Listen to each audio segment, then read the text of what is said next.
غزالی نے احیاء العلوم کے اندر لکھا ہے کہ حضور گئے جنگل میں اور وہاں سے اللہ کے محبوب علیہ السلام کے ساتھ ایک صحابی تھے. حضور نے اپنے ہاتھوں سے مسواک کاٹی. 2 مسواکیں نبی پاک نے کاٹی درخت کے ساتھ. ایک ٹیڑھی تھی ایک سیدھی تھی. کتنا فرق ہوتا ہے, مسواک تو مسواک ہی ہوتی ہے. ایک ٹیڑھی تھی ایک سیدھی تھی, لیکن دوستی کا جو تقاضا نبی پاک نے بیان فرمایا. اللہ کے رسول کے ساتھ جو صحابی تھے حضور نے انہیں سیدھی مسواک دی اور خود جو تھوڑا سا بال تھا ٹیڑھی تھی حضور نے استعمال کی. تو وہ صحابی کہنے لگے یا رسول اللہ میں غلام ہوں آپ آقا ہیں, حضور میں امتی ہوں آپ نبی ہیں, محبوب یہ آپ رکھیں اور وہ مجھے دے دیں, میں غلام ہوں, میں غلامانہ انداز میں رہنا پسند کرتا ہوں. تو نبی پاک نے پتہ کیا فرمایا, فرمایا دوستی اور صحبت کے حقوق ہوتے ہیں. دوستی اور صحبت کے, فرمایا چاہے کوئی ایک لمحہ کسی کے ساتھ رہے اس کا حق بنتا ہے, اور اللہ تبارک و تعالی قیامت کے دن دوستیوں اور صحبتوں کے بارے میں سوال کرے گا. تو فرمایا میں یہ چاہتا ہوں کہ میں تیرے ساتھ بھلا نہ کروں, فقط تیرے ساتھ ہی بھلائی نہ کروں, میں اپنے رب کی بارگاہ میں بھی سرخرو ہو جاؤں. میں چاہتا ہوں سرخروئی ملے, اپنے دوست کا اچھا سوچنا, اس کا بھلا کرنا, اس کے لیے خیر کے جذبات رکھنا, اس سے پیار کرنا, اس کے لیے نرم رویہ. حضرت حذیفہ بن یمان رضی اللہ تعالیٰ عنہ کہتے ہیں نبی پاک نہا رہے تھے, غسل فرما رہے تھے ایک کنویں پہ, میں بھی موجود تھا.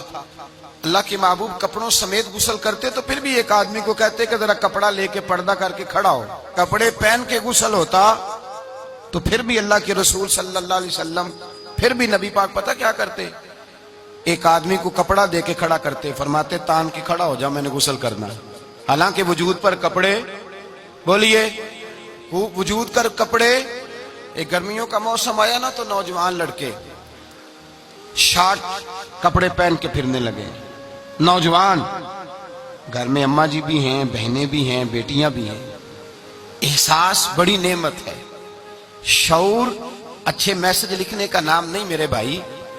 شعور یہ نہیں کہ آپ نے نت نیا فیشن اوڑھنا ہے. شعور تو یہ ہے کہ آپ کے اندر حیا کتنی ہے, آپ اپنے کلچر کو, اپنے معاشرے کو حیا کتنی دے رہے ہیں. اور آپ کو پتہ ہے کہ انسان ناف سے لے کر گھٹنوں کے نیچے تک اس کے لیے ویسے فرض ہے, وہ وجود کا حصہ ننگا کرے گا تو حرام کا مرتکب ہوگا. لیکن نبی پاک صلی اللہ علیہ وسلم کا طریقہ یہ. حضرت حذیفہ بن یمان فرماتے حضور کپڑوں سمیت کنویں پہ غسل کرتے تھے, پھر بھی میں کھڑا تھا کپڑا تان کے, کپڑوں سمیت بھی میں کھڑا تھا کپڑا تان کے. یہ حیا کا عالم تھا. فرماتے حضور غسل کر کے جانے لگے تو میں بھی قریب آیا, میں نے کہا میں بھی غسل کر لوں, موسم گرمی کا ہے. فرماتے میں جب لگا نا غسل کرنے تو نبی پاک نے فرمایا لاؤ کپڑا دو, اب میں کپڑا تان کے کھڑا ہوتا ہوں, میں کپڑا تان کے کھڑا ہوتا ہوں. تو میں نے کہا یا رسول اللہ صلی اللہ علیہ وسلم میں تو غلام ہوں, میرا تو غلامی کا حق بنتا ہے, تو آپ ایسا کیوں کر رہے ہیں. نبی پاک نے فرمایا جب 2 دوست ہوں, 2 پیارے ہوں, تو جو ان میں زیادہ اپنے دوست کے حق میں نرمی کرے وہ اللہ کی بارگاہ میں زیادہ محبوب ہوتا ہے. نرمی کا لوگ مطلب غلط لیتے ہیں, غلط مطلب لیتے ہیں. میرے نبی پاک صلی اللہ علیہ وسلم نے فرمایا میرا مومن نرم دل ہوتا ہے, سامنے والا اسے بیوقوف سمجھتا ہے, سمجھتے ہیں پتہ ہی کوئی نہیں, جیسے میں کہتا ہوں کر جاتا ہے. تو بھائی سمجھ لیں نبی پاک یہ تو حضور نے حکم دیا ہے.